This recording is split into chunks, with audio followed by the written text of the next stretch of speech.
ए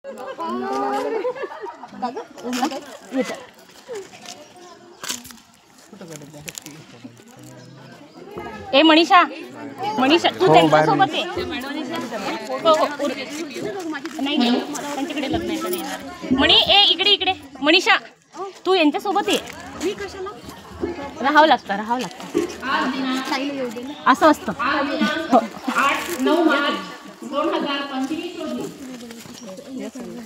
आनंदवन अभयारण्य येथे जागतिक महिला दिनाचा कार्यक्रम महिला मंच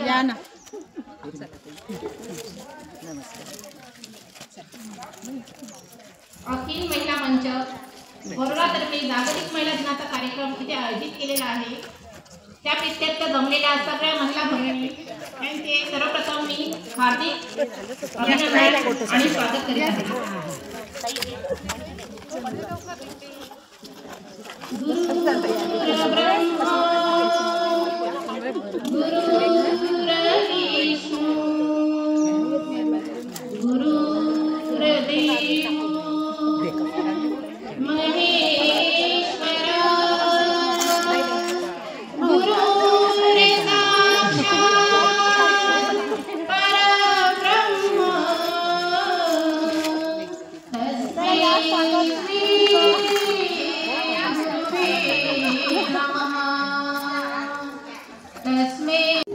यांच्या प्रतिमेचे पूजन तथा दीप प्रज्वलन करून आजच्या कार्यक्रमाचे रीतसर उद्घाटन करून कार्यक्रमाची सुरुवात करून द्यावी अशी मी सर्व मान्यवरांना आग्रहाची विनंती करते.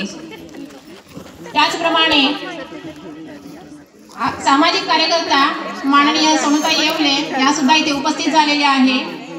सहाय्यक प्रकल्प अधिकारी माननीय करिश्मा अशोक निखारे, माननीय शीतल सुधाकर मेश्राम PSI बॅच 2002, माननीय मृणालिनी मनोहर ठेंगणे PSI, माननीय हर्षा सुरेश भोंग PSI या सुद्धा दीप प्रज्वलन करण्याकरिता उपस्थित राहतील अशी मी त्यांना विनंती करते.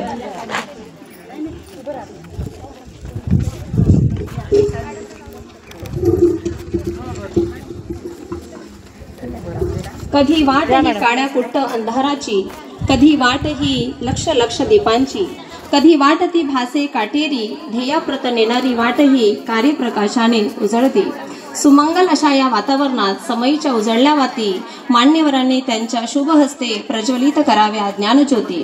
अतिथीच्या आगमनाने उजळले हे नंदनवन, दीपाच्या तेजातून येतील मांगल्याची क्षण. बुद्धीच्या स्वरूपासही व्हावे भावपूर्ण नमन, संस्कृतीचा सन्मान करूयात दीप प्रज्वलन, दीप प्रज्वलन. मुलींना दिली मायेची सावली अशी ही थोर माऊली, सावित्रीबाई फुलेंच्या कार्याला सलाम पावलो पावली.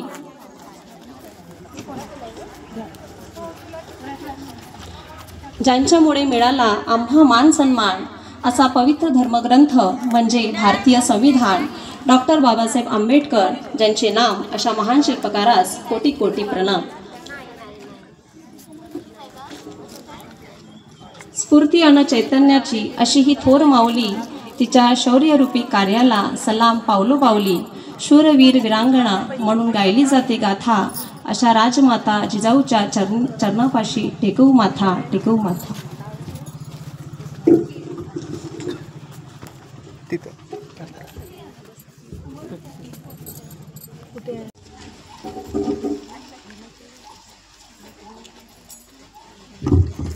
सगळ्यांना सर्वप्रथम जागतिक महिला दिनाच्या खूप खूप शुभेच्छा.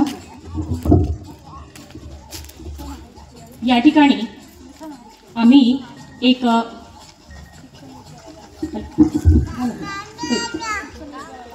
माणस आमच्या अध्यक्षांना बोलून दाखवला की यावेळीचा जागतिक महिला दिन आपण जरा वेगळ्या पद्धतीने करूया.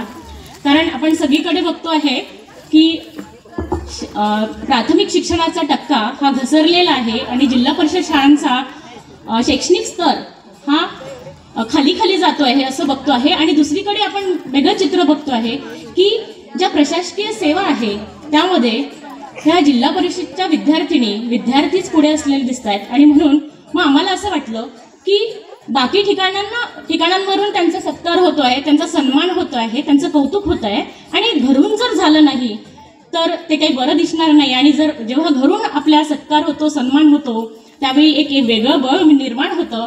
आणि म्हणूनच आम्ही ठरवलं की आमच्या ज्या माजी विद्यार्थी आहे, प्रामुख्याने जिल्हा परिषद शाळेच्या, ज्यांनी उत्तुंग भरारी घेऊन हे यश संपादित केलेलं आहे, त्यांचा आम्ही या ठिकाणी सन्मान करायचं ठरवलं. आणि मी या ठिकाणी त्यांचा सत्कार समारंभाला सुरुवात करते. सर्वप्रथम माननीय सोनूबाई येवले, सामाजिक कार्यकर्ता, यांचा सत्कार माननीय उर्मिलाताई बोंडे, महिला प्रमुख, अखिल महाराष्ट्र प्राथमिक शिक्षक संघ या करतील अशी मी त्यांना विनंती करते. सोनूबाई येवले यांना फारशा परिचयाची गरज नाही, कारण ते नावच एक झंझावती नाव आहे, जे की पूर्ण जिल्हाभरात प्रसिद्ध आहे. एक उत्कृष्ट अशा सामाजिक कार्यकर्त्या, अहिल्याबाई होळकर वृद्धाश्रम व अनाथाश्रम यांच्या संस्थापिका आणि आपल्या वीरगिरीने सरकारी अधिकाऱ्यांनाही आपल्या मागण्या मान्य करून घेण्यात हातखंड असलेल्या माननीय सोनूबाई येवले यांचा सन्मान करताना आम्हाला या ठिकाणी अत्यंत आनंद होत आहे. बरोबरातील अनेक मनोरुग्ण जे की रस्त्याने फिरत होते, त्यांना एक हक्काचं घर देण्याचं काम सोनूबाईंनी केलेलं आहे. आणि यांचं हे कार्य खरोखरच गौरवण्यासारखं आहे. आणि म्हणूनच आम्ही या ठिकाणी आज त्यांना सन्मानित करत आहोत. या ठिकाणी माननीय सोनूबाई येवले यांना गौरवण्यात येत आहे. जोरदार टाळ्या होऊ द्या त्यांच्यासाठी.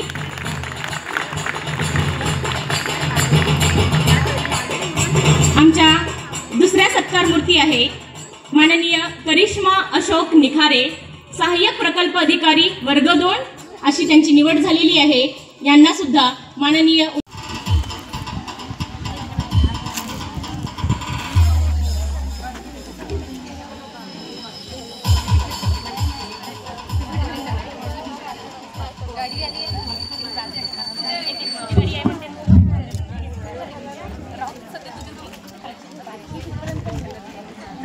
मंचावर बसलेले माझे बंधू आणि भगिनी, आता माझा आवाज तर चांगला नाही, एकदम तब्येत पण चांगली नाही, परंतु थोडक्यात मी सांगते. आज मी तुम्हाला महिला दिनाच्या हार्दिक शुभेच्छा. सोनूताई येवलेकडून काही जर माफ झाली, काही जर गर्दी झाली तर माफ करा, कारण की कमजोरी खूप झालेली आहे. महिलांनो आणि माझ्या पुरुषांना पण खूप खूप शुभेच्छा बरं का. महिलांना खूप सपोर्ट केलेला आहे, त्यांचं कुणीच नाव नाही घेत, बस तुम्ही आपलंच करते आहे की नाही. पुरुषांनाही त्यांना सहभाग करावा आहे. काय महिलांनो, जिंदगी हे 3च पन्न्याची आहे. 3 पन्ना: जन्म, मरण आणि कर्म. तुम्हाला जन्म बी माहीत आहे, तुम्हाला मरण बी माहीत नाही, परंतु तुम्हाला कर्म माहीत आहे. कर्म कोणते करायचं, ऐकलं की कर्म कोणते करायचं हे तुम्हाला माहीत आहे. जन्म बी मरत नाही, मालूम नाही, मरण बी मालूम नाही. आणि जेव्हा जन्माला येतो तर काही आणत नाही, मरण पावलंय तरी काही नेत नाही. जन्म मरण हे येणंच आहे, परंतु कर्म हे तुम्हाला करणं हे जरुरी आहे. महिलांना तुम्ही मला ओळखलंच असेल, सोनूबाई येवले, टावरवाली बाई. ऐकलं की माझा अहिल्याबाई होळकर हा वृद्धाश्रमामध्ये, वरोड्यामध्ये हा वृद्धाश्रम आहे. आणि मी वेडसर लोक पोचते, फेकलेले लोक, हाकललेले लोक, पागल लोक, रोडवर झोपलेले लोक, आपलं रेल्वे स्टेशनवरले लोक, बसस्टॉपवरचे लोक, त्या लोकांना मी नेऊन सैनी मी त्यांचं पालन पोषण करते. तर 2004 पासून मी हे समाजसेवा करत आहे. आणि मला चांगलं व्यवस्थित आहे का, कान देऊन आहे का काय. आणि मला गव्हर्नमेंटची ग्रँट नाही, विदाऊट ग्रँट मी भीक मागून सैनी त्या लोकांना पालन पोषण करते. ती जागा मला मिळवण्यासाठी मला 7 वेळा जेल कस्टडी जावं लागलं. किती वेळा? 7 वेळा. मला 6 वेळा टॉवरवर चढावं लागलं. मला 10, 12, 15 वेळा मला आमरण उपोषण करावं लागलं. ऐकलं की, कारण की माझ्या अनाथ लोकांच्या हक्कासाठी माझ्यासाठी नाही. ऐकलं की तुम्ही काय महिला, तुम्ही शिक्षणवाल्या महिला आहात, मी पण शिक्षणवाल्या महिला आहे. परंतु कधी कधी असं होते की आपणच न्याय मिळवण्यासाठी आपल्याला कोणत्या कोणत्या अधिकाऱ्याला हात जोडावं लागते, त्यांना माफी मागावं लागते, तर ते आपल्याला कधीच न्याय देत नाही. मग माझ्यासारखी महिला काय म्हणते, भाई देता क्या नहीं, रोता है, उसके पैर पडते, देव ना भयाना, आम्हाला न्याय द्या ना, नाही दे तर मग काय करायचं, मग टेबल ठोकून सह्याने कलेक्टरसोबत बोलायचं. देते क्या नहीं बोल, ओ कलेक्टर साहब मेरे को न्याय देते क्या है, फिर नहीं देते, ठीक चलो टावर. मग बसा त्यांच्या ऑफिस समोर उपोषण. मग किती दिवसात, 8 दिवसात, ठीक आहे. मग 8 दिवसानंतर मग आणखी जायचं, काय झालं कलेक्टर साहेब. मग दरवाजा नाही खोलत, लात म्हणून सीधा घुसायचं कलेक्टर ऑफिसमध्ये. कलेक्टर साहब क्या हो गया, नहीं मैंने फाइल रखा हूँ मगर अभी तक तो नहीं निकले. अच्छा ठीक, फिर कितना दिन का टाइम है, फिर वो टाइम देता है 15 दिन का, फिर 15 दिन के बाद जाने का. कलेक्टर साहब क्या हो गया, फिर कलेक्टर साहब से टेबल ठोक के बात करने का और ऐसी उंगली करने का, वैसा सोनूताई येवले ने करी है, समझे क्या, टेबल ठोक के बात करी, मैं 8 दिन में आ रही हूँ. लगाया उसने एसपी को फोन, एसपी साहब वो आ गई है सोनूबाई येवले. एसपी ने पुलिस की गाड़ी भेज दिया, उठा लिए, अरे यहाँ पे मत लाओ भाई, वो औरत को वरोड़ा ले जाके छोड़ दे. एसपी के गाड़ी में बिठाया गया, वरोड़ा ले जाके छोड़ दिया. वरोड़े चंद्रपुर में नहीं छोड़ना सोनूबाई को, वरोड़े में ले जाके छोड़ो, नहीं तो फिर से वो आएंगी और मेरे को बहुत करेंगे, यानी धिंगाना करेंगे. फिर कितना दिन में, हाँ ठीक 2 महीने में, ठीक 2 महीने का टाइम, फिर जाने का. फिर बाद में तो भयानक करने का, बाद भयानक बोलता ऐसा करने का, बाद में वो देखते ही रहता. पर आता तुम्हाला सांगत नाही, वो समय आएगा, बताने का टाइम आएगा. तर ह्या माझ्या अनाथ लोकांसाठी मी खूप संघर्ष केले, खूप 7 वेळा सांगितलं साहेब. टावर पे चढ़ती थी तो ऐसा टावर जर हरा ना तो ऐसा झोंका मारता था टावर, ऐसा हर हर महादेव. बोले में इतनी ताकत है कि जो भोले का नाम लेगा, जो राम का नाम लेगा तो वो आवश्यक सक्सेस पूरा होगा. म्हणून सत्यता, नीती आणि धर्म हे कधी नाही सोडायचं. सत्यता, नीती आणि धर्म जे हे 3 जर घेऊन जर चालत असेल तर तो शेवट विजयी होते. कारण की जे समाज सेवा करताना मला खूप कष्ट केले. माझ्या नवऱ्याची मी नोकरी सोडली, वाला कलेक्टरचं माझा नवरा चपराशी होता, घरदारं सोडले अनाथ लोकांसाठी. आज पागलाकडून मला काय भेटते हो, उलट्या मला लाता भेटते. जेव्हा मी त्यांना आणतो ना तर माझे केस पकडतात आणि मला खाली पाडतात. मग मी माझ्या बरोबरच्या लोकांना मी सहारा वाटते आणि त्यांना असं घुसवून शेणी माझ्या मारुती व्हॅनमध्ये मी टाकते. मीच मारुती व्हॅन चालवते. 3 दिवसामध्ये मारुती व्हॅन सीधा 70च्या स्पीडने. तर 20 वर्ष झाली मी मारुती व्हॅन चालवत आहे, काही ॲक्सिडेंट नाही. कारण की मी कर्म चांगले करत आहे भाई. कोणी मला लाईन मारण्यावाला भेटला नाही, कोणी माझ्या मोबाईलवर मिस कॉल करण्यावाला भेटला नाही, कुणी माझ्या गाडीला पंक्चर करण्यावाला भेटला नाही. कारण की माझ्यामध्ये सत्यता होती ना, माझ्यामध्ये सत्यता होती तर मला कोण भेटणार, कुणीच नाही. उलटे मला भ्यायचे, अरे मेरी इससे थोडासा दूर रहो, इसे पांगा मत लेना, कधी नाही. आणि माझ्या नवऱ्याने बी मला कधीच शक केलं नाही. माझ्या नवऱ्याने चॅलेंज केलं होतं, काय मी तुला सोडतो म्हणे. मला राजू ठीक मला सोडा, हे मान्य आहे मला, परंतु जर गलती झाली तर तुम्ही मला सोडा, नाहीतर मी तुम्हाला सोडते. परंतु जे 20 लोक आहे माझे मनोरुग्ण गांजले, मी त्यांना सोडणार नाही. मी तुमची सोडचिठ्ठी देऊन देईन, भला तुम्ही तहसीलचे चपराशी असाल, मला याच्याशी काय करायचं नाही. काय शेवटी माझा नवरा हारला, मी जिंकली. कारण की माझी सत्यता आली ना, मी गलत नाही झाली ना, मी केले संघर्ष केले. परंतु कोणाच्या गाडीवर लिफ्ट, त्यांचं एकच म्हणणं होतं, तू गणपतीमध्ये नाचायचं नाही, ठीक. तू कोणाच्या गाडीवर लिफ्ट मागायची नाही, ठीक. कोणासोबत आलूमध्ये खावायचे नाही, ठीक. मान्य होतं. आणि तुम्ही दारू पिले तर चांगल्या नाही, अचानक एका वर्षानं जर दारू पिले ते चांगल्या, पण तू महिलाने जर थोडंसं केले तर मग महिलाला कुचरायचं. आज आपण वडाच्या झाडाची पूजा करतो, कदा नवरा आपल्याला आपल्या पाया लागते का. आज तुम्ही इतके सुंदर दिसत आहो, सकाळी संध्याकाळी गेल्याच्यानंतर तुमच्या नवऱ्याने एवढं प्रेम करायला पाहिजे की माझी बायको किती सुंदर दिसून राहिली व, आहे की नाही? करायला पाहिजे ना नवऱ्याने प्रेम. नाही नाही नाही, कुणाचं जर नवरे दारू पिसेल तर ठोकतात. पण आपण जर आपली पाठपाठ जर चांगलं राहिलं ना तर नवऱ्याची ताकद नाही हो. काय जर तुम्हाला माझं ऐकायचं आहे भाषण, एक दिवस ठेवा, 3-4 तासाचं माझं भाषण आहे. मी काय काय सांगू. शेवटी मी विजयी झाले. शेवटी मला गव्हर्नमेंटला झुकावंच लागलं. माझ्या समोर गव्हर्नमेंटला झुकावंच लागलं, कारण की त्याच्या नाकातोंडामध्ये पाणी टाकलं. विलासराव देशमुख जर बॉम्बेमधून जर रवाना झालं तर पहिले SP चा फोन कुठे? पोलीस स्टेशनला. जा उठाओ सोनूबाई को और पहले लॉकअप में डाल दो. पुलिस का फोन आता था, सोनूबाई कहाँ पे हो? मैं आश्रम में हूँ.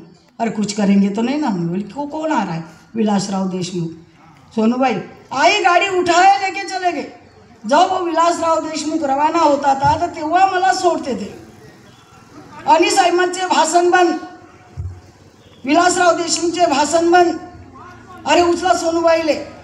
मग जेव्हा विलासराव देशमुखच्या मागे जेवढं प्रोटेक्शन नाही तेवढं सोनूबाईच्या मागे.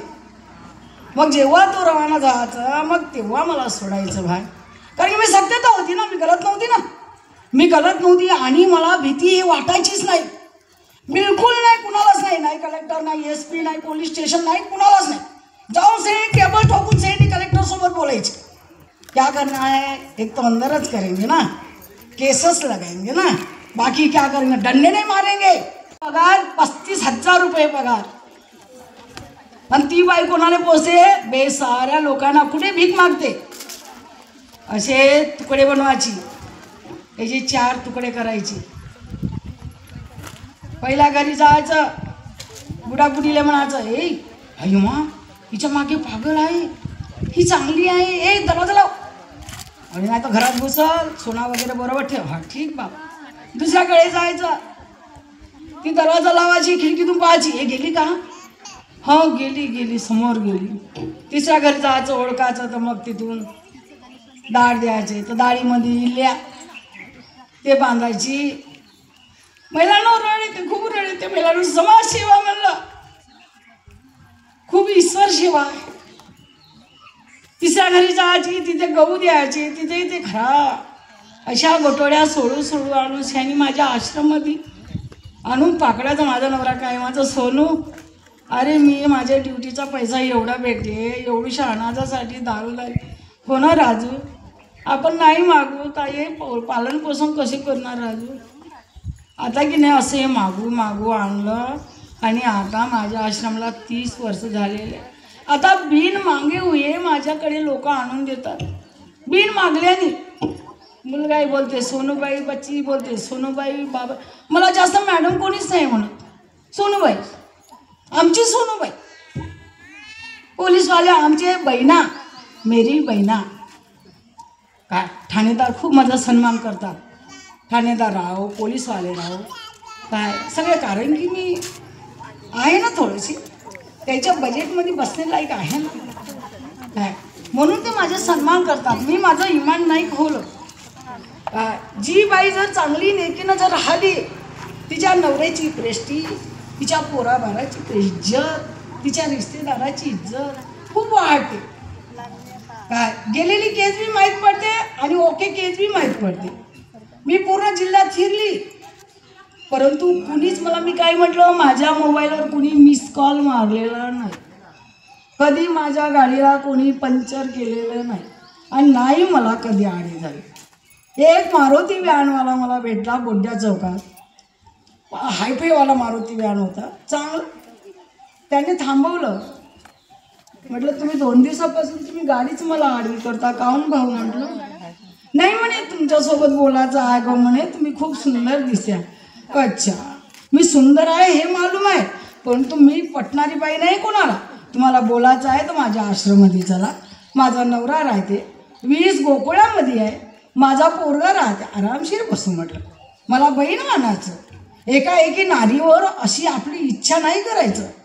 बरं सूरपंखा रावणाची बहीण रामापाशी आली आणि रामाला काय म्हणते, और राम बहुत अच्छे दिख रहे हैं, मेरे भी तुम्हारा बहुत दिल हो गया. राम म्हणे नाही माझी सीता आहे, मला एक बाई आहे ना, मी दुसरी बाई कशी करू म्हणे. तो मागं लक्ष्मण आहे म्हणे, जा म्हणे लक्ष्मण सोबत बोल म्हणे. ती लक्ष्मण कळत गेला तर घेतली, त्यानं तलवारीचं नाक कापलं रावणाच्या बहिणीचा. म्हणून हा एवढं मोठं युद्ध झालं, म्हणून त्या सीताले रावणानं पळवून नेलं. सुरपंखा कहा म्हणे नाही बोले उसको उठा के लेके जा, बोले भाई बोले उसने मेरा नाक काप डाला बोले. अशी गोष्ट आहे मिळालं.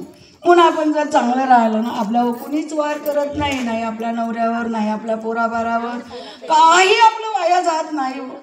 माझ्या मागं कमी लागले होते का हो माझ्या नवऱ्याला मारायला? मला नाही माझ्या मागं कोण लागले मारायला, कारण की मी शेतपती होती. माझ्या नवऱ्याला एकच म्हटलं होतं, तुम्हाला मला सांभाळावं लागते राजू, तुम्हाला मला सांभाळावं लागते, परंतु तुमची ताकद मला सांभाळण्याची नाही आहे, कारण की मी शेप आहे.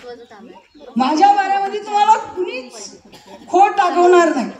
अर्ध्या रात्री हो, रात्री हो, केव्हा मी हो, मी शेप आहे राजू. म्हणून महिलांना मी खूप आहे हो, मी नाही सांगू शकत.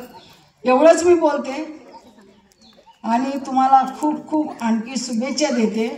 तुमच्या नवऱ्याने तुमच्यावर आज खूप प्रेम करावं, एवढंच मी बोलते. आणि आणि महिला दिनाच्या हार्दिक शुभेच्छा. मला तर भाषण देत नाही बेटा, मी राजकारणी बाई नाही, मी भिकारी बाई आहे.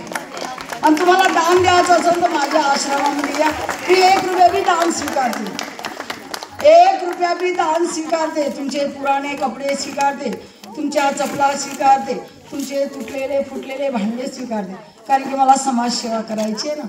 मला थोड़ी बिल्डिंग बांधाची है. और तो मैंने जब पैदा हुआ तो मैं एक अंगूठी भी नहीं लाई ना, तो जब मर जाऊंगी तो मैं क्या लेके जाऊंगी भाई?